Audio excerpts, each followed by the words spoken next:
Bagong lahat, tuma muna. Dahil mag-i-start na ang NBA season, mag-i-start na rin yung mga merong tournament sa NBA Fantasy. Ito yung top 5 best rookie sa preseason so far. Ito rin yung matatag mong mga draft steal na pwede mong ilagay sa lineup sa fantasy draft.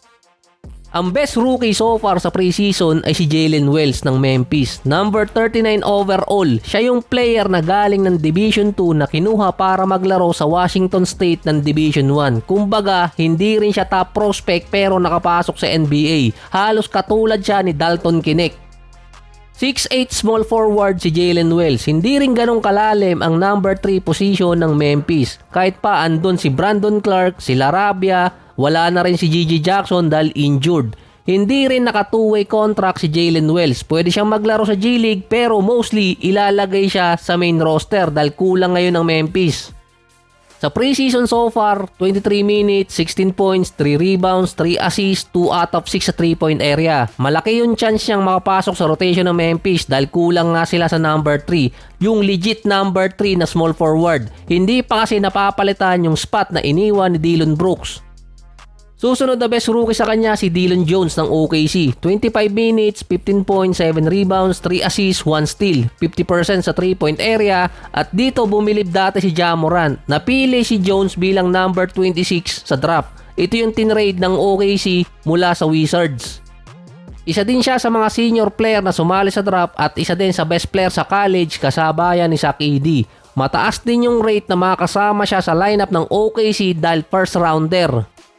Nasa 6'6" shooting guard si Dillon Jones. Ang tanong lang kasi doon kung makakasama siya sa rotation. Pwedeng ilagay din siya sa J-League. Kaagaw niya kasi sa position si Lu Dort, Isaiah Joe, Jalen Williams, Aaron Wiggins at ang pinaka-open pa rin doon yung number 3 position kung bababa si Jalen Williams. So far, yung coaching staff ng OKC interesadong isama si Dillon Jones sa rotation dahil matatag mo talaga siyang draft steal, trade steal pa. Ito pa yon kung susundan to ng OKC. Dahil sa NBA ngayon, nag-iisang player lang ang naglalaro so far na galing Weber State na naging all-star pa, si Damian Lillard. Dito din kasi galing si Dillon Jones at napakabihira ng player na galing din ng Weber State. Ang top 3 best rookie sa preseason so far ay yung Phil-Am Kuno, si Jared McCain ng Sixers. Number 16 overall. Sa preseason, 14 points, 4 rebounds, 2 assists, 1 steal at 35% sa 3-point area.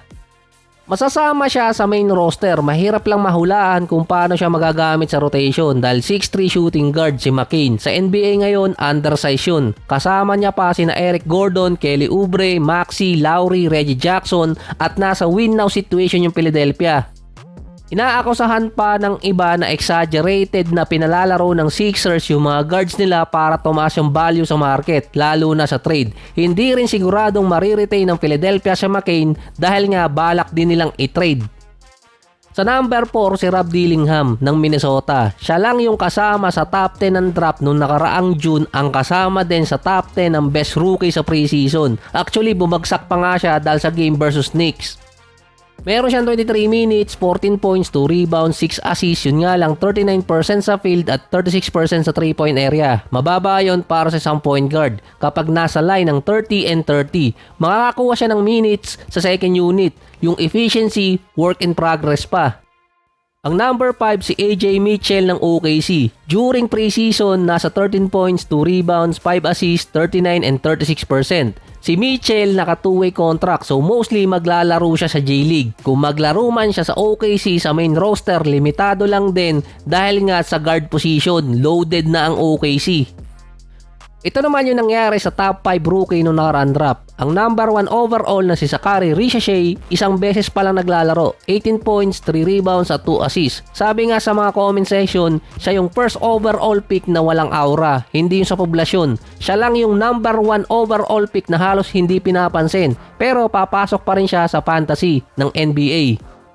Ang number 2 overall na si Alex Sarr naman, 11 points, 5 rebounds, 2 assists, 1.7 blocks per game. 48% sa field at 53% sa 3-point area. Ang number 3, si Reed Sheppard. Yun nga lang sa ngayon, 7 points, 2 rebounds, 3 assists, 50% sa field at nasa 20% sa 3-point area. Bumaba kasi yung kanyang percentage dahil dun sa unang game. Papatak pa rin sa 6-man position si Reed Sheppard pero dahil sa field goal percentage niya, pwedeng tumaas yun kapag nasa NBA Fantasy. Si Stephon Castle naman ng San Antonio nasa 11 points, 2 rebounds, 3 assists, 52% sa field at 42% sa 3-point area. 6-man din ang papatakan niya sa San Antonio base sa lineup, pero pwede pa kasing tumaas ang role niya sa regular season. Ang number 5 naman si Ron Holland na nasa 9 points, 3 rebounds at 3 assists per game, 36% sa field at 0% sa 3-point area. Yung mga naging impressive player during preseason sa mga rookie ay yung mga napili sa second round. Yung nasa top 5 okay rin naman din pero hindi ganun ka-impressive tulad nung 5 nauna.